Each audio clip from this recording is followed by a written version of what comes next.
नमस्कार प्यारे दोस्तों, मैं आनंद दुबे आप सबका स्वागत करता हूं आपके अपने यूट्यूब चैनल मैथ्स बाय ए के दुबे पे। उम्मीद करता हूं आप लोगों की तैयारी बहुत अच्छे से शानदार तरीके से चल रही होगी और आप शारीरिक रूप से भी एकदम स्वस्थ होंगे।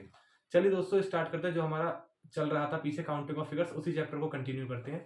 तो प्यारे दोस्तों काउंटिंग ऑफ फिगर्स में मैंने स्क्वायर और रेक्टेंगल करवा दिए थे। आज मेरे को प्यारे दोस्तों डायगोनल करवाना है। डायगोनल मतलब विकर्ण। विकर्ण का मतलब प्यारे दोस्तों क्या होता है इसे समझते हैं आज। जैसे कि मान लीजिए ये एक रेक्टेंगल है, आयत है। इसमें अगर ये वाली चीज है तो हम बोलेंगे इसे विकर्ण, या ये वाली चीज है तो हम इसे बोलेंगे विकर्ण। उम्मीद करता हूँ दोस्तों आप समझ गए होंगे। जैसे कि मैं आपसे बोलूं ये एक पेंटागन है, पंचभुज। तो प्यारे दोस्तों इसमें विकर्ण कौन से होंगे? आप कहोगे सर ये भी विकर्ण है, ये भी विकर्ण है, ये भी विकर्ण है, ये भी विकर्ण है और ये भी विकर्ण है। तो प्यारे दोस्तों आपको समझ में आ रहा होगा। तो विकर्ण निकालने का जो फॉर्मूला होता है वो क्या होता है प्यारे दोस्तों, ध्यान से समझना। N square minus 3n upon 2। जहां पर n जो है ना वो साइड्स है, यानी कि भुजाएं हैं। भुजाएं हैं n जो है वो, इसका मतलब है भुजाएं। अब देखिए प्यारे दोस्तों सबसे पहले हम इसी को सॉल्व आउट करके देखते हैं कि इसमें देखो आप सबको मालूम है इसमें दो विकर्ण है। तो आप इसमें क्या देखेंगे कि इसमें भुजाएं कितनी है? आप बोलोगे सर एक भुजा, दो भुजा, तीन भुजा, चार भुजा। चार भुजा है। तो आपको मालूम है चार का वर्ग कितना होता है प्यारे दोस्तों? तो आप बोलोगे सर 16 होता है। और 4 इंटू 3 कितना होता है? 4 इंटू 3 होता है प्यारे दोस्तों 12। और 16 में से 12 गए और उसके बाद उसको हाफ कर दोगे तो बचेगा 4। 4 का आधा होता है 2। तो प्यारे दोस्तों देखिए इसमें दो ही विकर्ण बनेंगे। अब जैसे कि ये पंचभुज है, अब हम पंचभुज की बात करें तो पंचभुज में n की वैल्यू हो गई 5। इसमें विकर्ण कैसे निकालेंगे? तो यही फॉर्मूला है। 5 का स्क्वायर कितना हो जाएगा? 25। 5 इंटू 3 कितना हो जाएगा? 15 अपॉन में 2।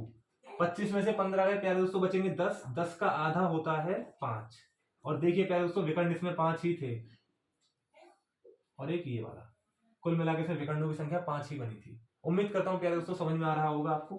ये इसका फॉर्मूला है। जल्दी से इसका आपको स्क्रीनशॉट ले लेना है, फिर इसके आगे बढ़ते हैं। जल्दी से स्क्रीनशॉट ले लीजिए इसका। ठीक है प्यारे दोस्तों, अगला क्वेश्चन आपके सामने ये है। एक षटभुज में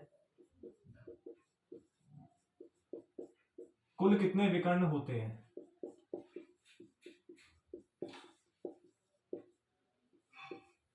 कुल कितने विकर्ण होते हैं, यानी कि मैं बोल दूं find the diagonals in A hexagon.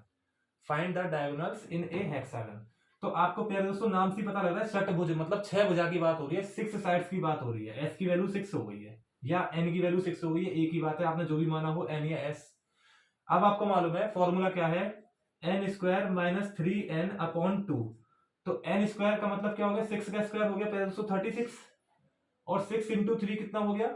6 into 3 18। और जैसे ही आप इसको माइनस करके आधा कर देंगे, 36 में से 18 गए 18 बचेंगे। और 18 का आधा कितना होता है प्यारे दोस्तों? तो आप बोलेंगे सर 9 होता है। मैं उम्मीद करता हूं प्यारे दोस्तों आपको ये चीज समझ में आई होगी। इसका भी आप जल्दी से स्क्रीनशॉट ले लीजिए। ठीक है प्यारे दोस्तों, अब अगला क्वेश्चन आपके सामने बोर्ड पे है। एक सप्तभुज में कुल कितने विकर्ण होते हैं? Find the diagonal in A septagon या हेप्टागन, कुछ भी लिखा आ सकता है, तो वो आपको ध्यान में रखना है। तो देखिए दोस्तों इसका आप क्या करेंगे वो आपको ध्यान देना है। सप्तभुज मतलब 7 भुजाओं की बात हो रही है। सप्तभुज का मतलब ये है कि 7 भुजाओं की बात हो रही है। अब आपको फॉर्मूला मालूम है, n square minus 3n upon 2। ये डायगोनल निकालने का फॉर्मूला होता है, विकर्ण निकालने का फॉर्मूला होता है। तो प्यारे दोस्तों 7 का स्क्वायर हो जाएगा 49। और 7 इंटू 3 हो जाएगा कितना? तो आप बोलेंगे सर 7 इंटू 3 हो जाएगा 21। ठीक है, और अपॉन में 2। 49 में से 21 गए, 28 बचेंगे। 28 का आधा कितना होता है? तो आप बोलेंगे कि सर 28 का आधा तो 14 होता है। मतलब एक सप्तभुज में 14 विकर्ण होंगे। उम्मीद करता हूं प्यारे दोस्तों आपको ये चीज समझ में आई होगी। आप जल्दी से इसका भी स्क्रीनशॉट ले लेंगे। चलिए प्यारे दोस्तों, अब अगला क्वेश्चन आपके सामने बोर्ड पे है। एक अष्टभुज में कुल कितने विकर्ण होते हैं? अष्टभुज प्यारे दोस्तों, अष्टभुज का मतलब होता है ऑक्टागन।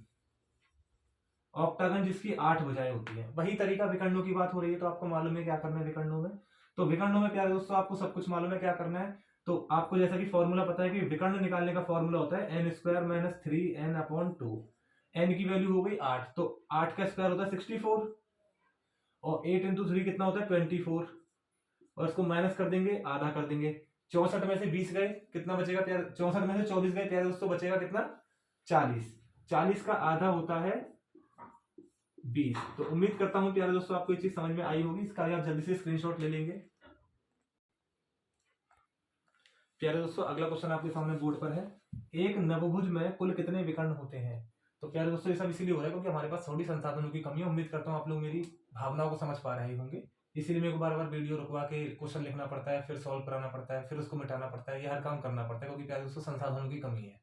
अगर डिजिटल बोर्ड होता तो हमें भी सही रहता पढ़ाना। चलिए, एक नवभुज में कुल कितने विकर्ण होते हैं। नवभुज मतलब नौनागन, नवभुज का मतलब ये होता है इसकी 9 भुजाएं होती हैं। तो प्यारे दोस्तों इधर n की वैल्यू हो गई 9। अब आपको मालूम है डायगोनल कैसे निकालते हैं, n square minus 3n upon में 2। प्यारे दोस्तों मैं बार बार फॉर्मूला इसलिए लिख रहा हूँ बार बार देखने से आपको याद हो जाए। अब आपको क्या देखना है, इसमें n की वैल्यू तो 9 हो गई, इसका मतलब विकर्ण जो निकलेंगे 9 का स्क्वायर हो गया 81 माइनस 9 इंटू 3 27 अपॉन में 2। 81 में से 27 गए, प्यारे दोस्तों कितना बचेगा 54। 54 का आधा होता है 27, तो इसमें जो विकर्णों की संख्या आएगी वो प्यारे दोस्तों 27 आ जाएगी। उम्मीद करता हूँ प्यारे दोस्तों आपको ये सब चीज समझ में आ रही होगी। इसका भी जल्दी से स्क्रीनशॉट ले लीजिए, फिर अगला क्वेश्चन। तो प्यारे दोस्तों उम्मीद करता हूँ आपने पिछले क्वेश्चन का स्क्रीनशॉट ले लिया होगा। अगला क्वेश्चन आपके सामने है बोर्ड पर, एक दशभुज में कुल कितने विकर्ण होते हैं। दशभुज को प्यारे दोस्तों हिंदी में इंग्लिश में बोलते हैं decagon. Find the diagonal in a decagon. दशभुज का मतलब है 10 भुजाएं होना। चलिए प्यारे दोस्तों इसे समझते हैं।